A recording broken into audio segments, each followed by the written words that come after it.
Hi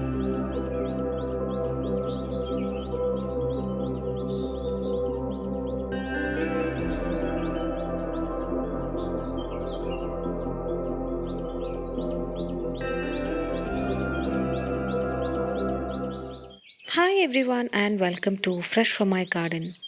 In today's video I'm sharing a beautiful flowering plant from our garden, and this plant is from the jasmine family.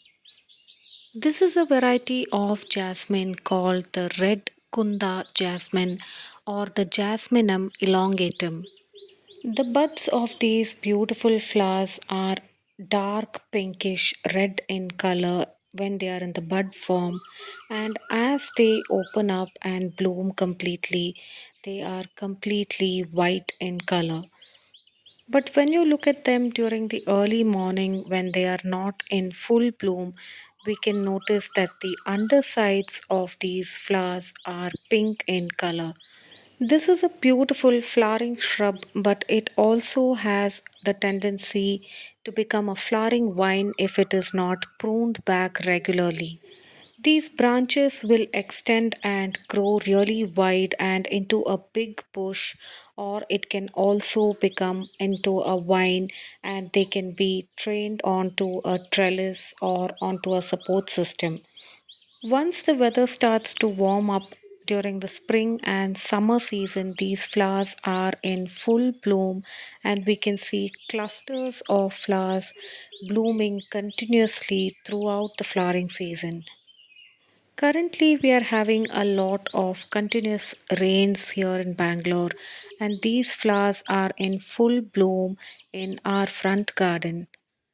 Just like other varieties of jasmine flowers, these plants also prefer full sunlight of at least 5 to 6 hours of direct sunlight in a day so that they can grow and bloom well. Jasmine flowers usually bloom throughout the spring and summer season and also during the rainy season and have a very fragrant smell to these flowers. This is a variety of jasmine that doesn't have too much of a strong fragrance but a mild fragrance to these flowers, but they are really beautiful with dark pink looking buds and white flowers as they bloom completely.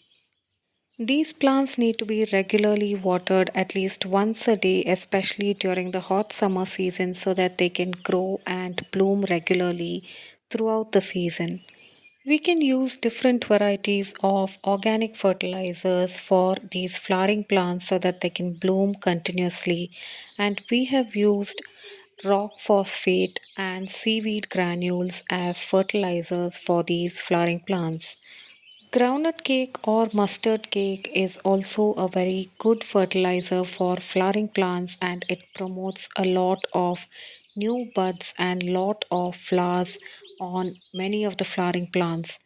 Fertilizers like cow dung manure are rich in nitrogen and promote foliage growth rather than flowers on flowering plants. And if we use too much of fertilizer that is rich in nitrogen, we will see that our plant grows really well with lot of foliage, but there might not be regular blooming on those plants. So, this is one really beautiful variety of jasmine that we can add to our front garden, and it is mildly fragrant but extremely beautiful. I hope you liked a view of these beautiful jasmine flowers from our garden. In addition to this variety, we also have a trailing variety of jasmine that is extremely fragrant and is growing on our front porch. If you haven't yet subscribed to our channel, please do subscribe and watch our videos regularly for more gardening related videos. Thanks for watching Fresh from my garden.